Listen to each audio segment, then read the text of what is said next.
अस्सलाम वालेकुम जी। आज मैं एक ऐसी रेसिपी आपके साथ शेयर करूंगी कि जिसे बना के आप खुश हो जाएंगे। ये बहुत ही मज़े की बनने वाली है। बस 1 कप खुश्क दूध चाहिए और थोड़ी सी चीज़ें, कोई इतना ज़्यादा सामान नहीं चाहिए। तो 1 किलो दूध हमने पैन में डाल लिया और फ्लेम ऑन कर दिया। दूध जो है फुल फैट है, इसमें आधा कप चीनी हम शामिल कर देंगे और इसको थोड़ा सा चम्मच से हिलाएंगे। और नट्स, पिस्ते, बादाम जो भी आपके पास हों वो इसमें थोड़े से डाल दें, क्योंकि दूध के साथ पकाने से ज़्यादा अच्छा टेस्ट आता है। तो मेरे पास बर्फ़ी पड़ी हुई थी, तो 4 पीस बर्फ़ी के मैंने इसमें शामिल कर दिए। आप इसमें खुश्क दूध भी शामिल कर सकते हैं, खोया है तो वो भी आधा कप इसमें शामिल कर सकते हैं, कोई मसला नहीं। तो 1 कप मैंने ले लिया खुश्क दूध।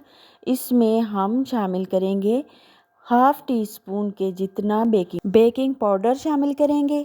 इसमें चला गया। अब हम इसको अच्छी तरह से मिक्स कर लेंगे और एक अंडा बीट करके इसमें शामिल करेंगे और हल्के हाथों से और चम्मच से इसको मिक्स करना है हमने। फिर हमने इसके बाल बना लेने हैं, अपनी मर्ज़ी से शेप दे सकते हैं। हाथों को हल्का सा ग्रीस कर लें और 2-3 इलायचियाँ भी दूध में ज़रूर शामिल करें, खुशबू इससे बहुत ही बेहतरीन आती है। तो साथ साथ हमारा दूध गाढ़ा होता जा रहा है और हमारी रसमलाइयाँ भी तैयार हो चुकी हैं। रसमलाइयों को मैंने ज़्यादा मोटा नहीं बनाया, क्योंकि मुझे ये पतली ही अच्छी लगती हैं। तो जी हमारी रसमलाइयाँ चली गई और 8 से 9 मिनट तक मेरी रसमलाइयाँ बहुत ही अच्छी तरह से फटाफट से तैयार हो गई। तो ये रेसिपी कोई इतनी मुश्किल नहीं है, बहुत ही इजी है और जल्दी जल्दी ये तैयार हो जाती है।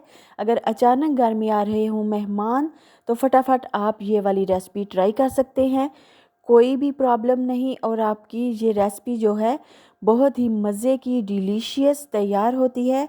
आपने इसको ज़रूर ट्राई करना है और इसको गार्निश कर लें पिस्ते और बादाम के साथ, जो भी चीज़ें आपके पास अवेलेबल हों। तो कंसिस्टेंसी देखिए ज़रा दूध की, बहुत ही अच्छी तरह से ये गाढ़ा हो चुका है और तमाम रसमलाइयों के ऊपर इसको दोबारा से मैं कोट कर रही हूँ। तो माशाल्लाह से बहुत ही आला जो है मेरी रसमलाइयाँ दूध में भीगी हुई रेडी हो चुकी हैं। तो ये ख़ास मेहमानों के लिए जब आप दावत करें तो ये वाली रेसिपी भी आपने ज़रूर बनानी है मीठे में, क्योंकि ये बच्चों और बड़ों सबकी फेवरेट रेसिपी है। सभी इसको बहुत ही शौक़ से खाते हैं और ये कोई इतना मुश्किल काम भी नहीं है। तो जब आपको अचानक से पता चले कि कोई घर में आ रहे हैं गेस्ट ख़ास आपके, तो ये रेसिपी आपने फ़ौरन से रेडी कर लेनी है।